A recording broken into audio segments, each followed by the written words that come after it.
I have a question for you. What is the meaning of life? A lot of us have asked that question, and people have come up with many different answers. Author Joseph Campbell says, life has no meaning. Each of us has meaning, and we bring it to life. It is a waste to be asking the question when you are the answer. Author Henry Miller puts it this way: life has to be given meaning because of the obvious fact that it has no meaning. I was surprised by this one. It's a quote from Charles Schulz, the creator of the Peanuts comic strip. He said, "I don't know the meaning of life. I don't know why we are here. I think life is full of anxieties and fears and tears. It has a lot of grief in it, and it can be very grim, and I do not want to be the one who tries to tell anybody what life is all about. To me, it's a complete mystery." The last quote that I'll read is from Max Lucado. He's a pastor and a Christian author. He said, "Philosophers can debate the meaning of life, but you need a Lord who can declare the meaning of life." Well, according to the Bible in Isaiah 43:7, our purpose, the meaning for our lives, is for God's glory. It's all about God. He wants our love. He wants our praise. He wants our worship. He wants us to have a relationship with Him. And He wants us to live a life of service that will accomplish His will. King Solomon wrote the book of Ecclesiastes. It's a short book, just takes about a half hour to read. And the whole point for his writing the book was to express that life is meaningless apart from God.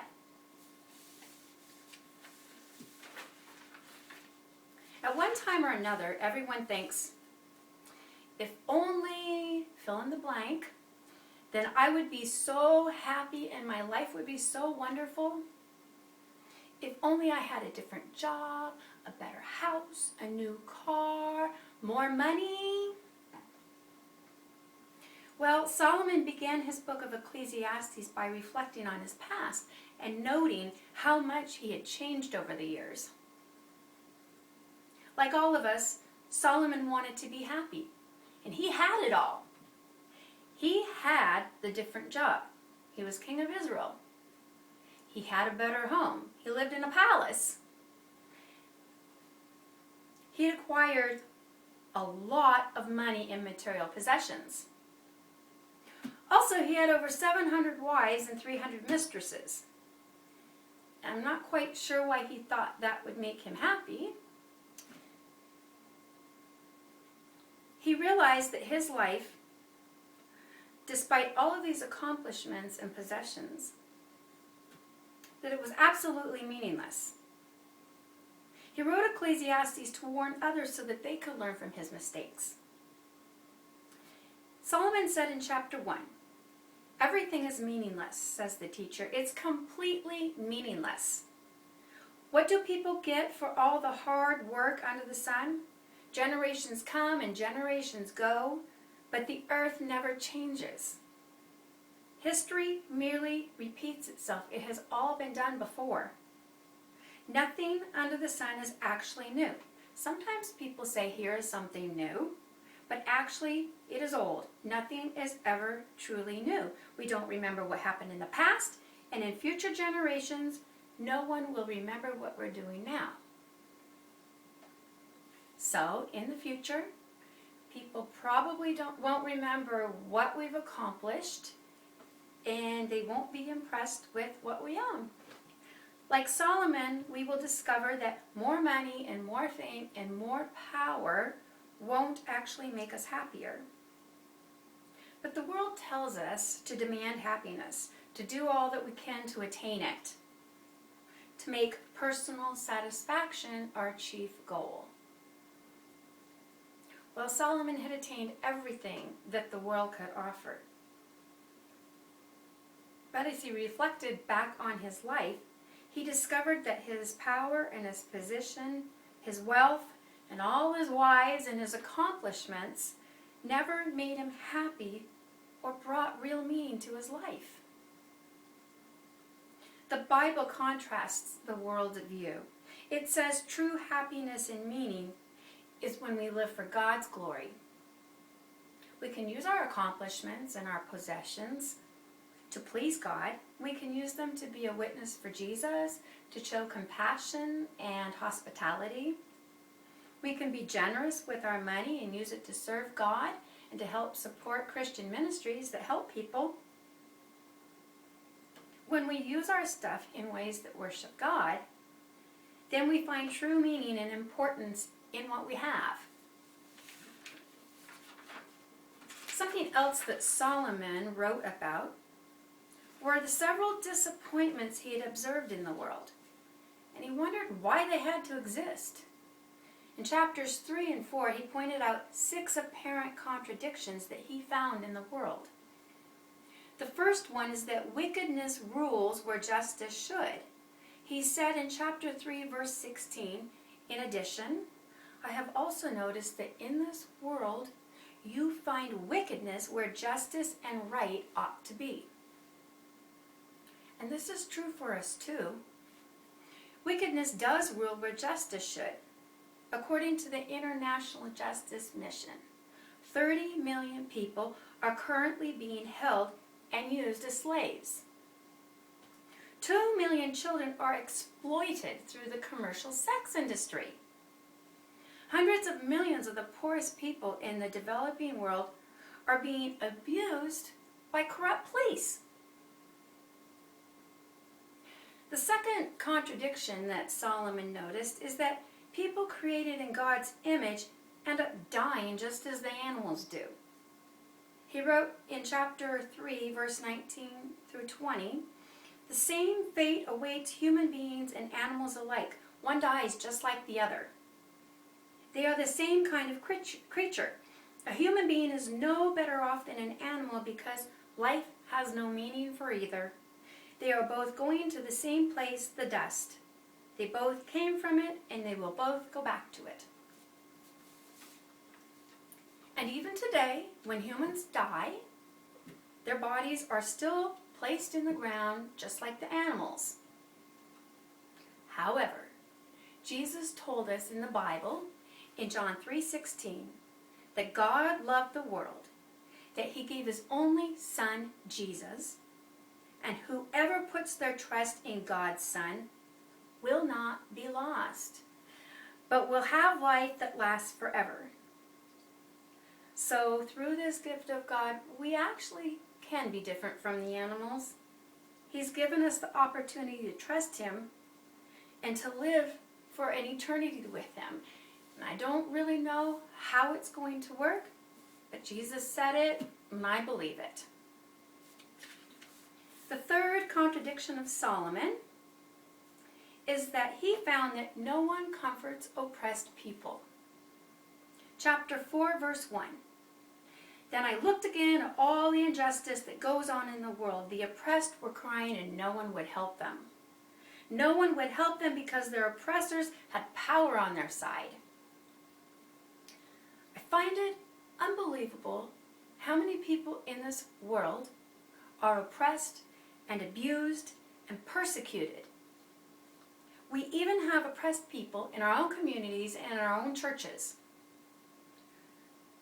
For example, it is estimated that 1 in 4 women experience physical abuse in their lifetime. Every day in the United States, more than 3 women are murdered by their husbands or their boyfriends. And another example that there's people all over the world that are being persecuted or killed for their personal beliefs.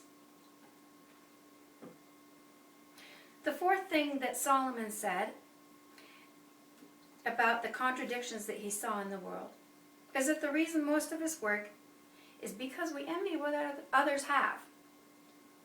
Solomon said this in chapter 4, verse 4. I have also learned why people work so hard to succeed. It is because they envy the things that their neighbors have. But it is useless. It is like chasing the wind. Most of us work for money, and it isn't just to pay for the bills. We want stuff too. It's not just Americans either. The rest of the world is becoming very materialistic. But what if we made the focus of our work about representing Jesus well in our workplace? What if we asked him daily how he wants us to serve him and show love to people at work? That would make our vocation much more meaningful. The fifth contradiction that Solomon found is that people are lonely. In chapter 4, verses 7 through 10, Solomon said, "I've noticed something else in life that is useless. Here's someone who lives alone. He has no son, no brother, yet he's always working, never satisfied with the wealth he has, for whom he is working so hard and denying himself any pleasure. This is useless too, and it's a miserable way to live. Two are better off than one, because together they can work more effectively. If one of them falls down, the other can help him up. But if someone is alone and falls, it's just too bad because there's no one to help him." So people are lonely. They sure are. And people are lonely for a variety of reasons. It might be due to a death or a divorce, or being isolated at home or living in a nursing home, not having a family or a group to belong to, losing connection with friends or neighbors. And the last disappointment that Solomon found is that fame doesn't last. He said in chapter 4, verses 15 through 16, "I thought about all the people who live in the world, and I realized that somewhere among them is a young man who will take the king's place." He was probably thinking about the guy taking his own place. "There may be no limit to the number of people a king rules when he is gone. No one will be grateful for what he has done. It is useless. It is like chasing the wind. Yes, the important people of politics will soon be replaced by someone else. And the famous celebrities, they're always changing too. For a time, they are well known and they're on the front of magazines. But it doesn't last. Soon, people will find someone new that they will be interested in following." Solomon's 6 disappointments. They're still disappointing us today. We have a lot of disappointments in our modern world. And usually, we don't really understand why these disappointments exist. Why does God allow them? Many of the questions of life won't be answered to our satisfaction because we don't really have the ability to understand the answers. The answers do exist. And one day, when we're beyond this earthly world, we will get our answers. And in the meantime, we have to trust God and not lose faith in him. Also, we don't have to just sit back and helplessly observe the injustices in the world. We can speak out against injustice. We can comfort and visit oppressed and lonely people. We can support the ministries that help meet the physical and spiritual needs of people. We can tell others how they can have an eternal and perfect life beyond death. There's so much we can do. And if you don't know what to do, ask God. He will give you the opportunities when you ask him. The key verse of the entire book of Ecclesiastes is chapter 10, verse 19. You ready for the key verse? "A party gives laughter, and wine gives happiness, and money gives everything." No, I'm just joking. The real key verse of Ecclesiastes is chapter 2, verse 11. Solomon said, "But as I looked at everything I had worked so hard to accomplish, it was all so meaningless, like chasing the wind. There was nothing really worthwhile anywhere." And And this is true for us today. If we had everything we wanted, we would still be dissatisfied. We would find meaninglessness in it all. Solomon concluded his book with these words. Now what should we learn from everything that is written in this book? The most important thing a person can do is to respect God and obey his commandments. Because he knows about everything that people do, even the secret things. He knows about all the good and all the bad, and he will judge people for everything they do. So now we know that life, just from a human perspective, is meaningless. Solomon does point us to the answer. He tells us we can have a meaningful life if we fear God, as one version put it. But that doesn't mean that we need to be afraid of God. When we fear God, it means that we respect him, that we stand in awe of him, that we recognize him for who he is, our creator, the sustainer of our life, and the one who can give us eternal life. Also, Solomon said to keep God's commandments, to obey him. One day we will face God and he will judge us for how we lived our life and for how we used all those blessings that he gave to us. Solomon had also given a similar warning in chapter 4, verse 9. He said, follow the impulses of your heart. If something looks good to you, pursue it. But know also that not just anything goes. You have to answer to God for every last bit of it. God wants us to desire him. And that means keeping our focus on him. And when we do put our focus on God, then we deflate sins such as self-importance and pride and selfishness. When our focus is on God, even on our worst days, we can find purpose and meaning and joy. Chris Esty said on his website, called the Bible Post, he said this about desiring God. Desiring God is more than wanting to receive good gifts from him. It's a lifelong journey in which we pursue all that he desires of us. We will rely on his wisdom instead of leaning on our own understanding. We will maintain a prayerful life. We will expect the coming of Jesus with joy. And we will welcome opportunities to share this blessed hope with others. In short, we will follow the example of Jesus, who expressed desire for God at all times. Furthermore, desiring God means we will see his way as the only way by which to live aright. It means we will want to be holy because God is holy. God's commands will govern our lives, and we will see him with gladness every step of the way, knowing that each step we take will draw us closer to our eternal reward. I'll end with these song lyrics written by artist Jessie McClure. It's from the song that she wrote about Ecclesiastes. As I came, surely I will go. What have I gained at the end of the road? Anything that I touch will soon go back to dust, and I will follow suit. My heart belongs to who I can't see, and soon I will see you face to face.